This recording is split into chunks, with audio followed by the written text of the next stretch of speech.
Do you think that maintaining world peace is a proper function of the federal government according to the Constitution of the United States? Is that in the Constitution? I think that the inherent ability to make sure that we're stable, that we have a government by the people and for the people, respective of the deterrents that may exist all around the world, that is a proper perspective for how we look at this country. But we cannot be an isolationist. It's never worked for anybody. Well, it worked for the Founding Fathers. They didn't want to have entanglements and get involved in the wars in the rest of the world. But we go back in history there. Look at the War of 1812, where they had help from France. I mean, so we were a small country then, and we needed allies then, but we don't need them now. But you know, once again, you know, paybacks always are of consequence. You have to learn from your history so that you don't repeat history. And right, so I agree with you. And so somebody helped us, we should be helping somebody else at the same aspect. So do these people, are they an eminent threat? I think you are trying to defend a ruthless people. No, I'm just trying to find out the constitutional root for the policy. Is it in Article 1, Section 8, where it enumerates the enumerated powers of the federal government to maintain world peace? I didn't see it anywhere. No, it comes. World peace definitely has a supportive role for the peaceful existence of the United States. So we have to go to war to maintain world peace all over the world? Well, I don't take sides with different groups that are at war with each other?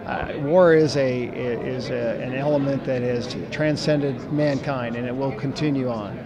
You can either learn from war, or you can be degraded by war.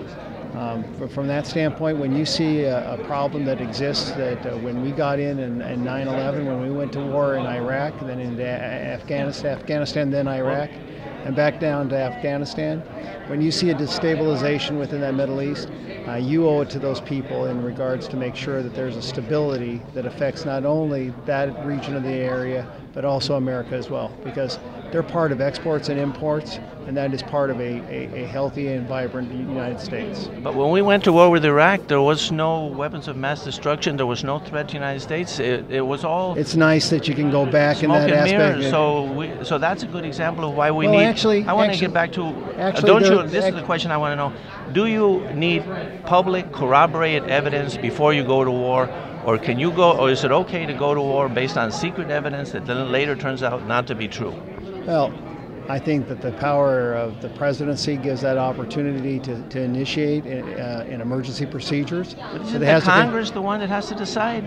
The Constitution says it's the Congress's job. Congress's absolute job to create It's up to the Congress to declare war or not. That's what our Constitution says. It absolutely does, but it has allowed the War Powers Act, the laws that have been instituted by Congress, actually says that the president has that ability. We've actually enforced that aspect, that after 90 days he's got to come back to Congress to get reaffirmation of the declaration of war. I'm sorry to interrupt. We actually have some other people to meet. Well, Congressman, this has been a great discussion. I really appreciate the fact that you have exchanged your views thoroughly, and we need congressmen that are willing to do that. So I congratulate you for that. Thank you very, very much.